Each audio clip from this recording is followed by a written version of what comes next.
ഇന്ന് നമ്മൾ ഫേസ് ചെയ്യുന്ന വലിയൊരു പ്രശ്നമാണ്. നമ്മളുടെ നാട്ടിൽ മദ്രസകളുണ്ട്. ഇപ്പൊ മദ്രസയെ കുറിച്ച് വലിയ ചർച്ചകൾ നമ്മളുടെ നാട്ടിൽ കഴിഞ്ഞ 2-3 ആഴ്ചയായിട്ട് നടന്നുകൊണ്ടിരിക്കുകയാണ്. മദ്രസ എന്ന് പറഞ്ഞാൽ ആ വാക്കിന്റെ അർത്ഥം സ്കൂള് എന്നാണ്. വിദ്യാഭ്യാസം നൽകുന്ന സ്ഥലം എന്നാണ് അറബി വാക്കിന്റെ അർത്ഥം. നമ്മൾ ഇംഗ്ലീഷിൽ സ്കൂള്, വിദ്യാഭ്യാസ സ്ഥാപനം എന്ന് മലയാളത്തിൽ പറയുന്നത് പോലെ അറബിയിൽ പറയുന്ന വാക്കാണ് മദ്രസ എന്നുള്ളത്. അപ്പൊ ഈ മദ്രസയ്ക്ക് എന്തോ വർഷങ്ങളായി സർക്കാർ ഇങ്ങനെ കാശ് കൊടുത്തുകൊണ്ടിരിക്കുകയാണ്, മദ്രസ അധ്യാപകന്മാരൊക്കെ സർക്കാരിന്റെ കാശ് വാങ്ങിക്കൊണ്ടിരിക്കുകയാണ് എന്നൊരു നറേറ്റീവ് നമ്മളുടെ നാട്ടിലൊക്കെ വ്യാപകമായി പ്രചരിപ്പിച്ച് അതിന്റെ അടിസ്ഥാനത്തിൽ കുറെ ആരോപണങ്ങൾ ഇങ്ങനെ നടന്നുകൊണ്ടിരിക്കുകയാണ്. ഒന്നാമതായി നമ്മൾ മനസ്സിലാക്കേണ്ടത്, കേരളത്തിലെ ഒരു മദ്രസയിലും ഒരു അധ്യാപകനും ഒരു മദ്രസ സ്ഥാപനത്തിനും സർക്കാരിന്റെ ഭാഗത്ത് നിന്ന് 1 രൂപ കിട്ടുന്നില്ല. അങ്ങോട്ട് എന്തെങ്കിലും സർക്കാർ മറ്റേ ടാക്സിന്റെ ഭാഗമായിട്ട് അവരുടെ കയ്യിൽ നിന്ന് വാങ്ങുന്നെങ്കിലേ ഉള്ളൂ എന്ന് മാത്രമല്ല, ഇന്ത്യയിൽ ഒരു സ്ഥലത്ത് പോലും ലഭിക്കുന്നില്ല എന്ന് വേണം നമ്മൾ മനസ്സിലാക്കാൻ. നമ്മളുടെ നാട്ടിലുള്ള മദ്രസകൾ എന്ന് പറഞ്ഞാൽ നമ്മളുടെ പള്ളിയുടെ മഹല്ലിന്റെ കീഴിൽ നടക്കുന്ന ചെറിയ സ്ഥാപനങ്ങളാണ്. രാവിലെയും വൈകുന്നേരവും ആരെങ്കിലുമൊക്കെ കുട്ടികൾക്ക് മതപരമായ അടിസ്ഥാന കാര്യങ്ങൾ പറഞ്ഞു കൊടുക്കുന്ന സൗകര്യത്തിന്റെ പേരാണ് മദ്രസ എന്നുള്ളത്. അത് ഇന്ന് ഓൺലൈനായിട്ടും വ്യക്തികൾ നടത്തുന്നതുമൊക്കെ ചെറിയ 1-2 മണിക്കൂർ നടത്തുന്ന വിദ്യാഭ്യാസ സ്ഥാപനങ്ങളായി നിലനിൽക്കുന്നുണ്ട്. ഇതിന്റെ മുഴുവൻ ചെലവും ഉത്തരവാദിത്വവും ചിലപ്പോൾ ഏതെങ്കിലും വ്യക്തികളായിരിക്കും, അല്ലെങ്കിൽ ആ പ്രദേശത്തെ മുസ്ലിമീങ്ങളുടെ കൂട്ടായ്മ, ഔദ്യോഗിക കൂട്ടായ്മയായ മഹല്ല് സംവിധാനമായിരിക്കും. എന്നാൽ ഉത്തരേന്ത്യയിൽ പല സ്ഥലങ്ങളിലും മഹല്ലിന്റെ കീഴിലും മഹല്ലിന്റെ കീഴിലല്ലാതെയും അന്നത്തെ മുസ്ലിമീങ്ങൾ ധാരാളം ചെറിയ മദ്രസകൾ സ്ഥാപിച്ചിട്ടുണ്ട്. നമ്മളുടെ ഗവൺമെന്റുകളുടെ ഉത്തരവാദിത്തമാണ് പൗരനോട് തിരിച്ച് ഗവൺമെന്റ് ഇങ്ങോട്ട് നൽകേണ്ട ബാധ്യതകളിൽ പ്രധാനമാണ് അടിസ്ഥാന വിദ്യാഭ്യാസം നൽകുക എന്നുള്ളത്. അപ്പൊ അടിസ്ഥാന വിദ്യാഭ്യാസം നമ്മളുടെ നാട്ടിലൊക്കെ സ്കൂളുകളുണ്ട്, LPയും UPയും ഒക്കെ സ്കൂളുകൾ മുക്കിനുണ്ട്. പക്ഷെ ഉത്തരേന്ത്യൻ ഗ്രാമങ്ങൾ, വിശാലമായ ഭൂപ്രദേശം, എണ്ണിയാൽ ഒടുങ്ങാത്ത ജനസംഖ്യ, ഒറ്റപ്പെട്ട ഗ്രാമങ്ങൾ, വികസനമെന്ന് കേട്ടിട്ട് പോലും ഇല്ലാത്ത പ്രദേശങ്ങൾ ധാരാളം UP, ബീഹാർ പോലത്തെ സംസ്ഥാനങ്ങളിലുണ്ട്. ഈ സംസ്ഥാനങ്ങളിലൊക്കെ പ്രാഥമിക ഗവൺമെന്റുകളുടെ ഉത്തരവാദിത്തമായ പ്രാഥമിക വിദ്യാഭ്യാസം നൽകുക എന്നുള്ള സർക്കാരിന്റെ ഉത്തരവാദിത്വം നിറവേറ്റുക എന്നുള്ളത് ഭാരിച്ച ബാധ്യതയാണ്. കാരണം സ്കൂള് വേണമെങ്കിൽ അതിന് കെട്ടിടം വേണം, ആ ബിൽഡിംഗ് വേണം, ആ ബിൽഡിംഗ് പണിയാൻ വേണ്ടി കോൺട്രാക്ട് കൊടുക്കുന്ന കോൺട്രാക്ടർമാർക്കുള്ള കമ്മീഷൻ, മന്ത്രി മുതൽ ആ വകുപ്പിന്റെ ഏറ്റവും താഴത്തെ സ്റ്റാഫ് വരെ പോകുന്ന ആളുകളുടെ കമ്മീഷൻ, ഇങ്ങനെ തുടങ്ങി ഒരു സ്കൂള് പണിയുക എന്നുള്ളത് കോടികളുടെ ചിലവാണ് ഗവൺമെന്റുകൾക്ക്. അവിടെ ബിൽഡിങ്ങോടുകൂടി ചെറിയ സംവിധാനത്തിൽ നടന്നുകൊണ്ടിരുന്ന മദ്രസക്കാരോട് ഗവൺമെന്റ് സമീപിക്കുകയും അവർ പറഞ്ഞു, നിങ്ങളുടെ ഈ സൗകര്യങ്ങളിൽ മദ്രസയുടെ വിദ്യാഭ്യാസം പഠിക്കുന്നതിനോടൊപ്പം സ്കൂളുകൾ, ഗവൺമെന്റ് നടത്തുന്ന സ്കൂളുകളുടെ അല്ലെങ്കിൽ ആ സിലബസുകൾ കൂടി നിങ്ങൾ പഠിപ്പിച്ചാൽ അതിനുവേണ്ടി നിങ്ങൾ വെക്കുന്ന അധ്യാപകന്മാർക്ക് ശമ്പളം ഗവൺമെന്റ് കൊടുത്തുകൊള്ളാം. കുറെ ആളുകൾ അത് സമ്മതിച്ചു. അങ്ങനെ മദ്രസകളോട് ചേർന്ന് വിദ്യാഭ്യാസ ഗവൺമെന്റുകളുടെ അവര് നടത്തേണ്ടിയിരുന്ന, അവര് ബിൽഡിംഗ് കെട്ടി അവര് സംവിധാനങ്ങൾ ഉണ്ടാക്കി നടത്തേണ്ടിയിരുന്ന ഭരണഘടന പൗരന് ഉറപ്പാക്കുന്ന അടിസ്ഥാന സൗകര്യങ്ങളിൽപ്പെട്ട പ്രാഥമിക വിദ്യാഭ്യാസം മദ്രസകളുടെ ചെലവിൽ അവരുടെ സ്ഥാപനങ്ങളിൽ സർക്കാരിന് വേണ്ടി നടത്തി തുടങ്ങി. ഒട്ടകത്തിന് സ്ഥലം കൊടുത്തതുപോലെന്ന കഥ നമ്മൾ കേട്ടിട്ടുണ്ട്. അപ്പൊ ഈ സ്കൂളുകളിൽ ഗവൺമെന്റിന്റെ കീഴിലുള്ള സിലബസുകൾ പഠിപ്പിക്കുന്ന അധ്യാപകന്മാർക്ക് സർക്കാർ ശമ്പളം കൊടുക്കാൻ തുടങ്ങി. നമ്മുടെ നാട്ടിലെ പോലെ 80,000 1 ലക്ഷവും ഒന്നുമല്ല.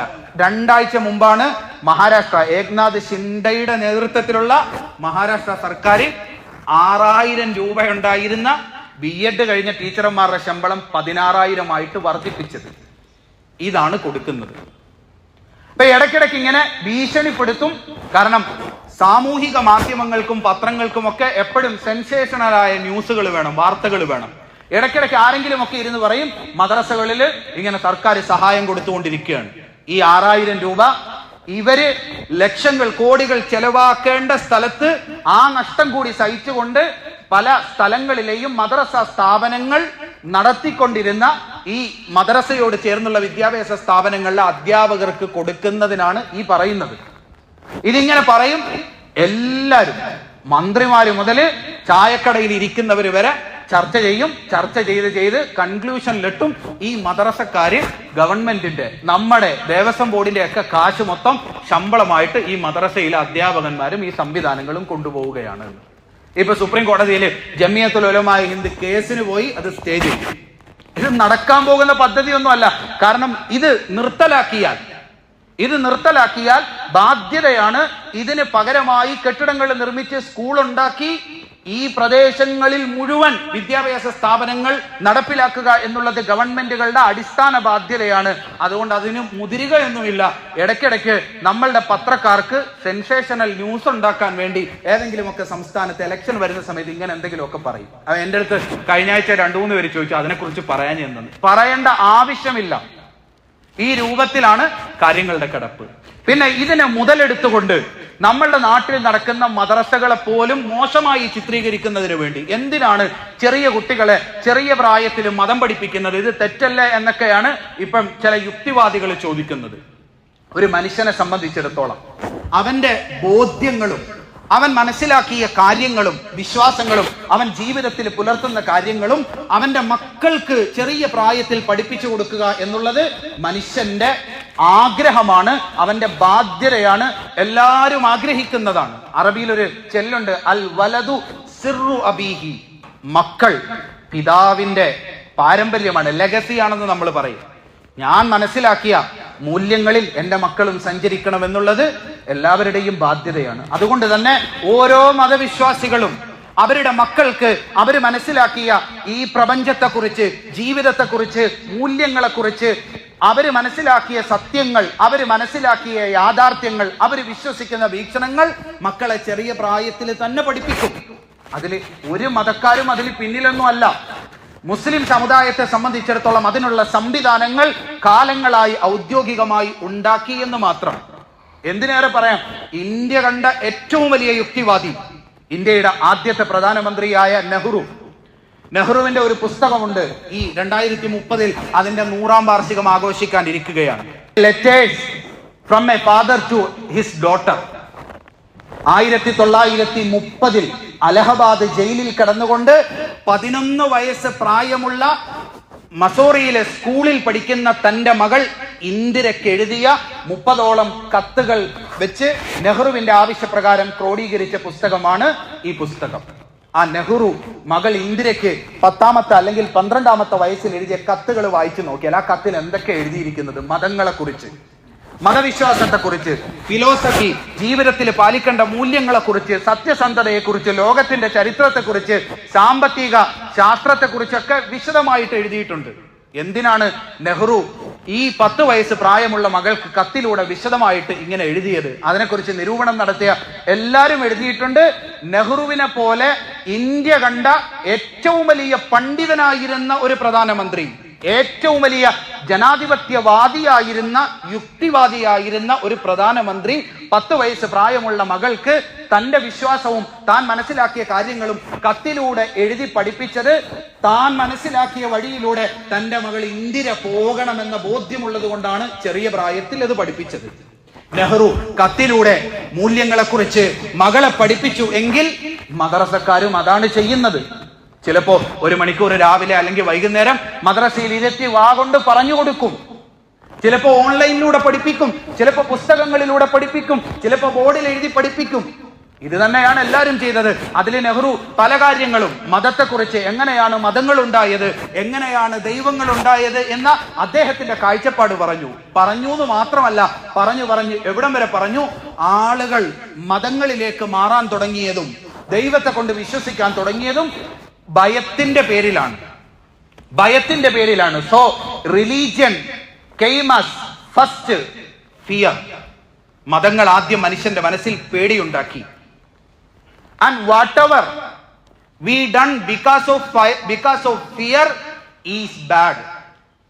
എന്ത് നല്ല കാര്യങ്ങളും, any good things we done because of fear is bad.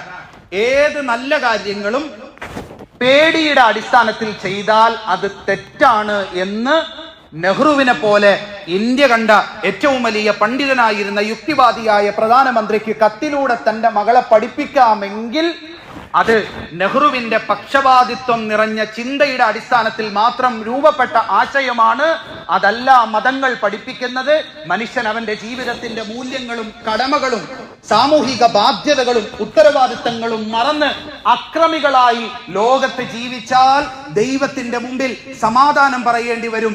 ദൈവത്തിന്റെ മുമ്പിൽ പാപിയായി ശിക്ഷയ്ക്ക് അർഹനായി തലകുനിച്ച് നിൽക്കേണ്ടി വരുമെന്ന ബോധ്യം മക്കളുടെ മനസ്സിലേക്ക് ഉണ്ടാക്കി കൊടുക്കുക എന്നുള്ളത് മതവിശ്വാസികൾക്ക്, നെഹ്റുവിന് അതിനെതിരായ ബോധമുണ്ടാക്കി കൊടുക്കാൻ അവകാശമുള്ളത് പോലെ തന്നെ ഓരോ പൗരന്റെയും പ്രാഥമിക അവകാശമാണ്.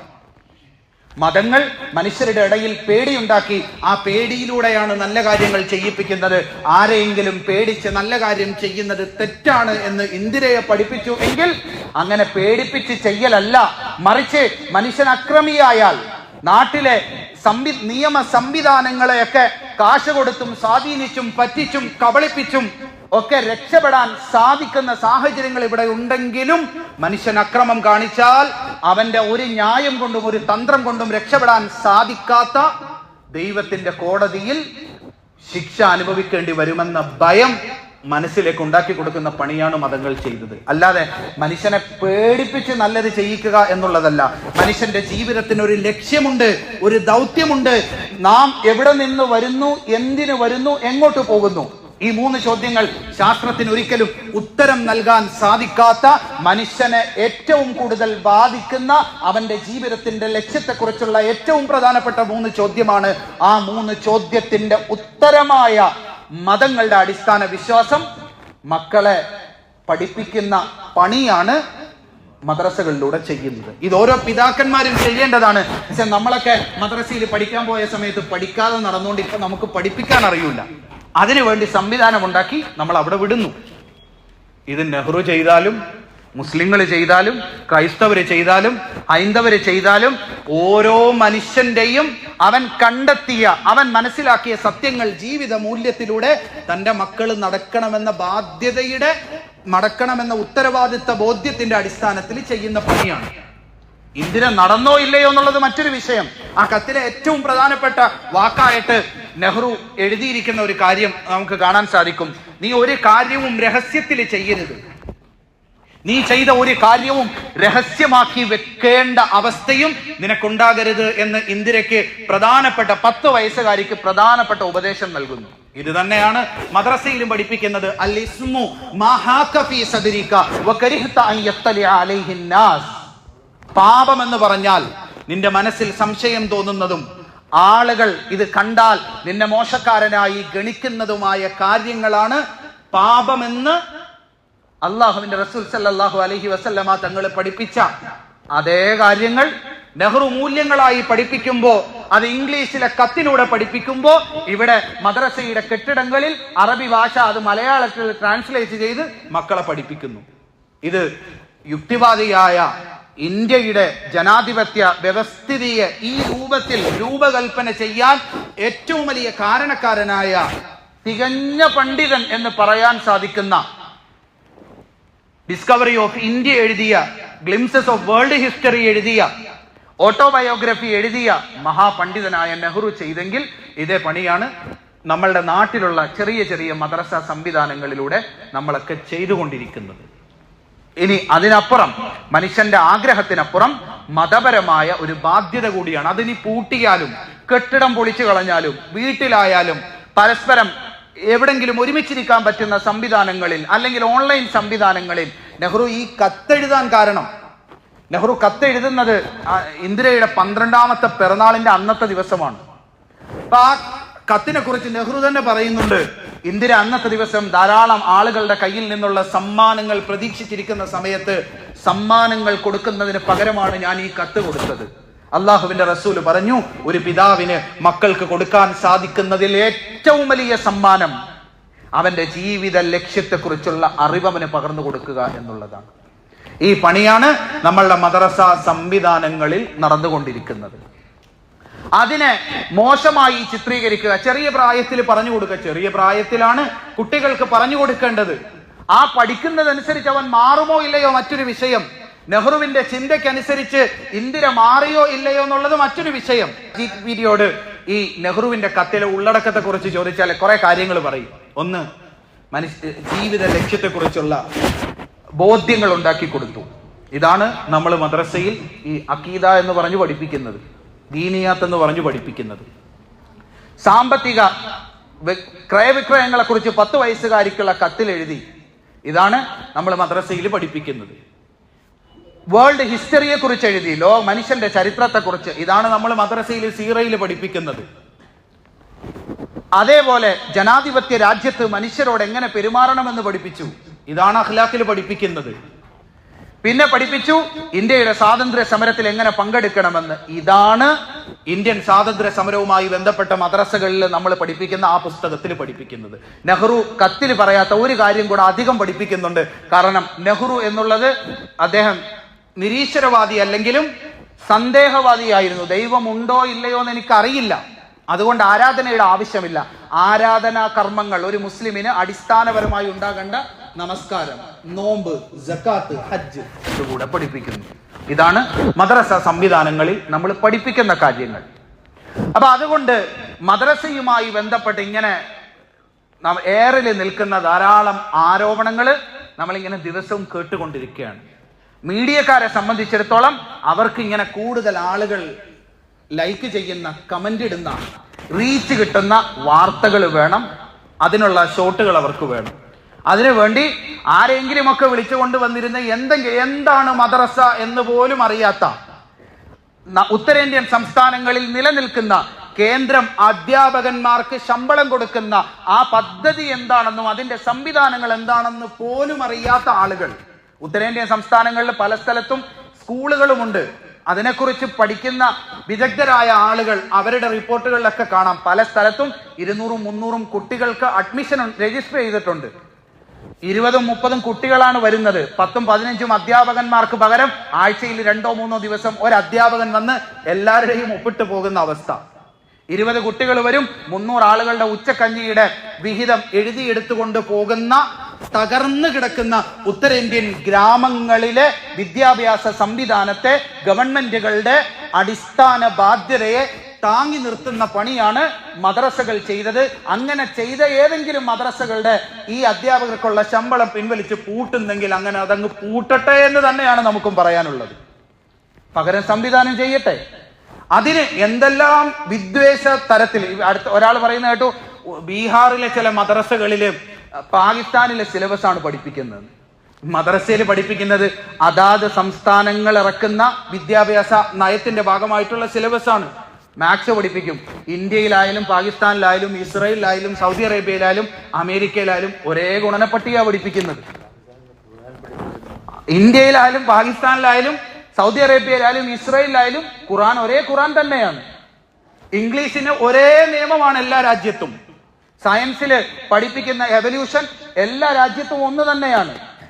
അപ്പൊ പറഞ്ഞത് ശരിയാണെന്ന് വെച്ചാൽ ഇന്ത്യയിൽ പഠിപ്പിക്കുന്നതിനാണ് പാകിസ്ഥാനിലും പഠിപ്പിക്കുന്നത്.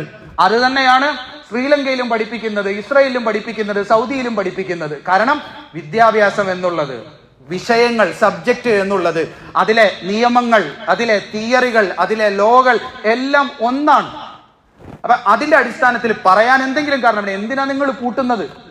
അപ്പൊ അതിന് പറയാൻ ഔദ്യോഗികമായിട്ട് ആരും പറഞ്ഞില്ല. പിന്നെ ഈ ചാനലുകാർ മൈക്കും കൊണ്ട് ചെല്ലുമ്പോൾ ഒരാൾ പറയുകയാണ് പാകിസ്ഥാനിൽ പഠിപ്പിക്കുന്ന ചില കാര്യങ്ങൾ ഇവിടെയും പഠിപ്പിക്കുന്നു. ചില കാര്യങ്ങളെന്നല്ല, ഇന്ത്യയിൽ പഠിച്ച ഡോക്ടറും പാകിസ്ഥാനിൽ പഠിച്ച ഡോക്ടറും പഠിക്കുന്ന ഒരേ അനാട്ടമിയാണ്. അവര് ഒരേ മരുന്നായിരിക്കും, അല്ലെങ്കിൽ ഒരേ കണ്ടന്റുകൾ അടങ്ങിയ മരുന്നായിരിക്കും കൊടുക്കുന്നത്. ഒരേ രീതിയിലുള്ള ശസ്ത്രക്രിയകളായിരിക്കും ചെയ്യുന്നത്. അതിനെ ഇങ്ങനെ തെറ്റിദ്ധരിപ്പിക്കാൻ മദ്രസ എന്നൊരു പേര് അറബിയിൽ വീണ് കിട്ടിയത് കൊണ്ട് കഴിഞ്ഞ 2-3 ആഴ്ചയായിട്ട് നമ്മുടെ അന്തരീക്ഷത്തിൽ ഇങ്ങനെ നിറഞ്ഞു നിൽക്കുകയാണ്. നമ്മൾ പറഞ്ഞു വന്ന വിഷയം അതല്ല, യാചനയുമായി ബന്ധപ്പെട്ടതാണ്.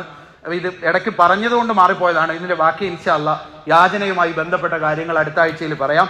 അല്ലാഹു സുബ്ഹാനഹു വ തആല കാര്യങ്ങൾ വസ്തുനിഷ്ഠമായി കൃത്യമായി മനസ്സിലാക്കാനും മനുഷ്യനെ തമ്മിലടിപ്പിച്ച് ചോര കുടിക്കാൻ ഗൂഢമായ പദ്ധതികൾ ആവിഷ്കരിക്കുന്ന ആളുകളുടെ ഗൂഢ പദ്ധതികളെ തിരിച്ചറിയാനും യാഥാർത്ഥ്യ ബോധ്യത്തിൽ ജീവിക്കാനും സാമ്പത്തികമായി സ്വയം വിശുദ്ധി കണ്ടെത്താനുമുള്ള ഭാഗ്യം നാം ഓരോരുത്തർക്കും തന്ന് അനുഗ്രഹിക്കുമാറാണ്.